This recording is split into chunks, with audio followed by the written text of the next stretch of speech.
I don't usually say science fiction is here because I think it's kind of corny, even though it's sort of like fun thing to say. But what Google is doing right now is literally science fiction in the sense that we've seen it in science fiction movies. We've seen it all over the place. We've seen it in Star Trek. If you've read Hitchhiker's Guide to the Galaxy, if you've read anything, and you are going to know exactly what I mean when I start talking about this, which is Google Translate now lets you hear real-time translations in your freaking headphones. Like, guys, this was the dream. Any like 1950s translation thing, this was it. Like, do we even have to like learn new languages now, et cetera, et cetera? Now, by the way, I want to almost like clip that, Jaeden, and play it for me when I sound like an idiot in a few years. But this, I mean, Google, we know is tearing it up. We know that Gemini 3 is tearing it up. And the cool thing about Gemini 3 is that it's infused in all these things. So you're now starting to see a lot of different capabilities that Google does, not about just using the chatbot, but about what it can do for things like this. Jaeden, you speak multiple languages. You're sort of like a world traveler. You've lived all over the place. Talk to me. How much does this excite you? Like 10 out of 10. I'm so excited. I feel like for a long time we've been promised essentially this functionality from a bunch of different startups and like people were tackling this problem, and OpenAI even demoed this. I remember back with I think GPT 4.0 maybe. They were like showed off some version of this where like you would have your phone and you talk to it, and like maybe two people would be talking to it and it would kind of translate back and forth for you. And it's like, that's like, okay, but that's still like you're holding a phone between the two of you and you're talking, waiting for it to translate. It says it, then you talk back to it, you wait for it, it goes. This is amazing. The friction is gone. And the beauty of this is that if you have headphones in or AirPods or whatever, you have your AirPods in. If both of you have your AirPods and both of you are talking, and both of you are talking to each other, you can have your phones open to Google Translate. You just talk in whatever language you want. You're going to hear them when they talk. It's going to just immediately translate into your headphones with insanely low latency. So literally, you're just having a conversation back and forth, and now you're hearing it in the right language. This is amazing. Yeah. I think the only thing that will make this better, and there's companies that have already sort of done this, so I have no doubt Google will get there, but I don't think this is quite their functionality yet, will be once it clones the person that's talking to you, once it clones their actual voice beyond just giving you the immediate translation. I think that's like the final crux to solve here. But anyways, this is amazing. You can go visit, you can travel to any country, you would talk to anyone, and you'll be able to immediately translate back and forth, assuming you both have Google Translate. It's going to be amazing. Now, the one thing that I want to bring up here is this is a technology, this is a functionality we've sort of been hearing about for a while. I haven't seen it really in action very well yet. And the amazing thing is once Google does something, once they announce something, they already have millions and millions of phones with Google Translate on them. So they have the distribution. Anytime Google does something and they finally decide to get into the rink, it feels like they just add AI to an already existing very popular app they have. And all of a sudden the adoption is huge. This is what we've seen with Gemini, how it's absolutely exploded everywhere because they had the distribution of Google to piggyback off of to really push Gemini to the top. And now they're going to do this with the live translation. They're doing this in so many other industries. So anyways, I'm excited about this because Google Translate is the biggest translation app in the world. And now I don't need anything else when I travel everywhere. It's interesting because you're right. Like when I think OpenAI did demo this with 4.0. And by the way, so a little anecdote, I was flying back from Nepal last year with our kids Finn and Lucy, who are teenagers, and we do this cool thing every year, which is we go out to Nepal every spring and we teach AI to schools and nonprofits, just as sort of a thing to do. We really love that country. I've spent a lot of time out there. I used to live out there, and I was on the plane flying back on Qatar Airways, and there was a guy next to me who spoke Arabic, literally not a word. The stewardess spoke not a word of his language, and I just like yanked out my phone and OpenAI and just put in translate. I said, okay, tell me what you're trying to say. I'll say translate this in Arabic, and it did. And now it's just back and forth. And even that obviously blew their mind. This is the funny thing, Jaeden, is that when I do a lot of keynotes, I do a lot of talks, all that kind of stuff, I'm not demoing the up to the minute tech. This is stuff that people don't know about. This blows people's minds when you're talking about this. And now you're talking about a tool, essentially, especially if Google makes their own headphones or whatever, that you're right, it's totally seamless. So when people say, what were the moments in time and what do you think it's going to look like in, 5 to 10 years? I never have any idea. But now, the reason I love this episode talking about this so much is this feels like a step change in how we do everything. I mean, if you think about it, we're a very like Anglo-centric sort of society when it comes, at least in the corporate world, right? I mean, like everybody is kind of like limited by their ability to speak English when you're working with a big American conglomerate or something like that. Imagine if those barriers dropped. I think that we really underestimate because it's been around since the friggin' Tower of Babel. Am I right? My fellow Christians out there. But like this idea that we just can't communicate with each other. It's just been completely ingrained in our psyche. What if that goes away? And there's no reason to suspect that it won't, because as soon as you have a tool like this, there's no reason you wouldn't use it.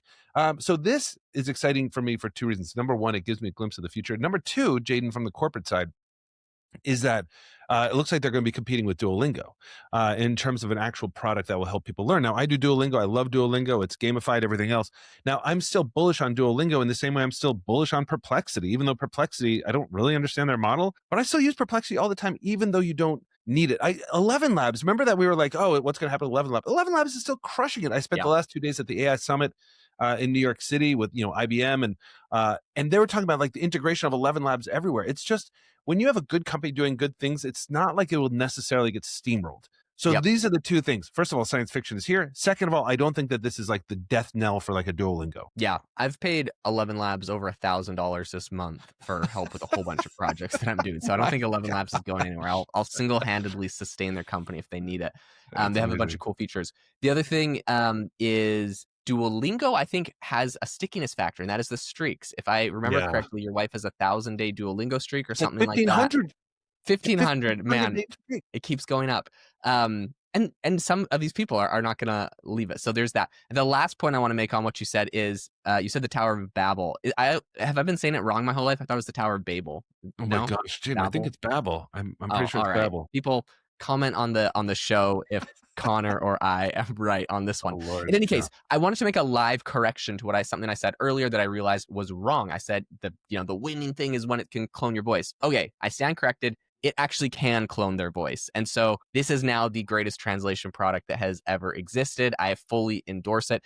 If you go over to the app, what you're going to see on it is a little pop-up that says, translate any language into your ear in real time. So real time, that means immediately. As they're saying it, you're getting the translation. Point your phone at whoever is talking and hear their voice in your language. Real-time translation immediately.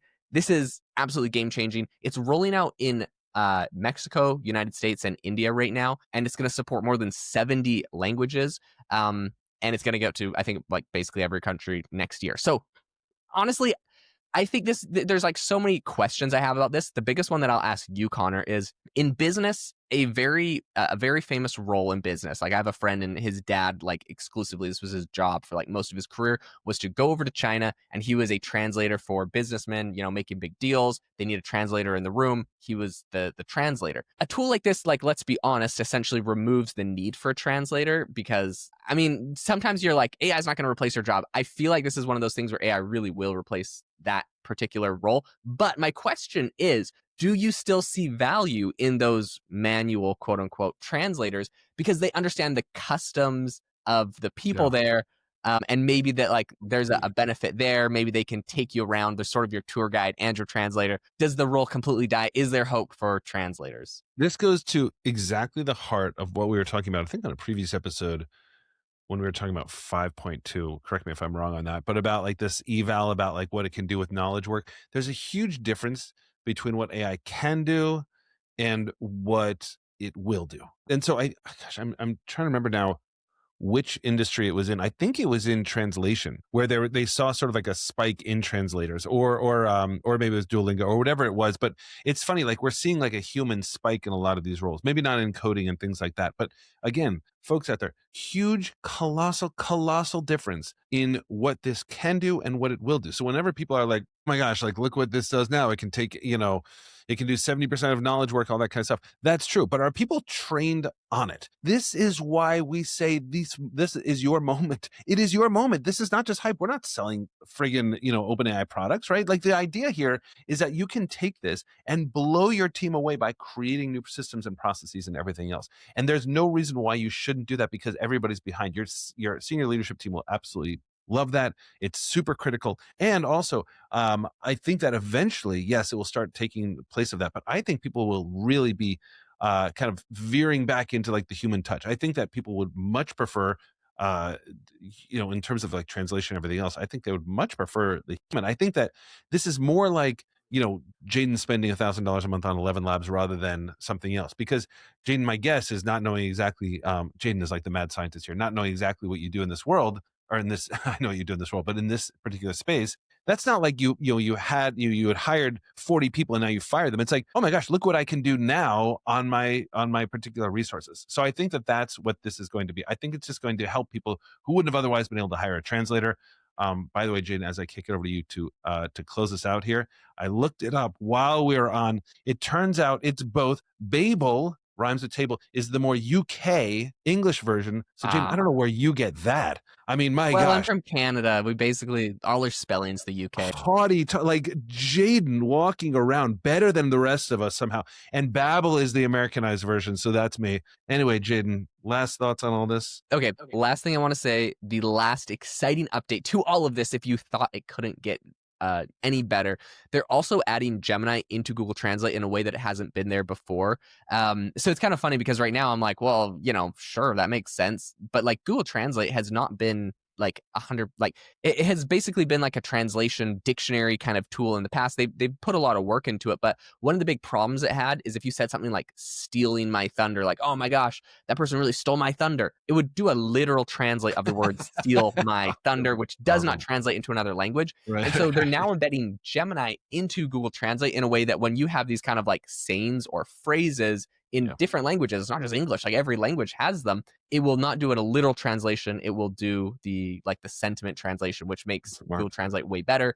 And I think now that they have Gemini embedded in it, they're doing other people's voices. This is insane, guys. Come on, this is amazing. I'm like so excited. I want to go to freaking like Russia or somewhere crazy and just bring my phone and see how like I can get around in like in the middle of like Germany speaking no German. So anyways, I'm so down with this. Anyway, yeah, it's amazing, guys. Like, listen, try this out. Try these tools out when they come out, and keep up with this kind of news too. The best way to do that is obviously AI Applied podcasts. But also just a quick shout out. If you guys have not yet tried AIbox.ai, get on that. $19 a month and you can have access to all of these tools. And now more than ever, we were just talking about how incredible Gemini 3 is, how incredible GPT 5.2 is, and how incredible Claude 4.5. All of these tools, and for $19 a month through AIbox.ai, you can just try them all out side by side. It's what I do every single day. And you can build your own workflows. It's absolutely unbelievable. Thank you for tuning in. Leave us a rating and review. Hope you guys are staying warm out there, and we'll see you on the next episode.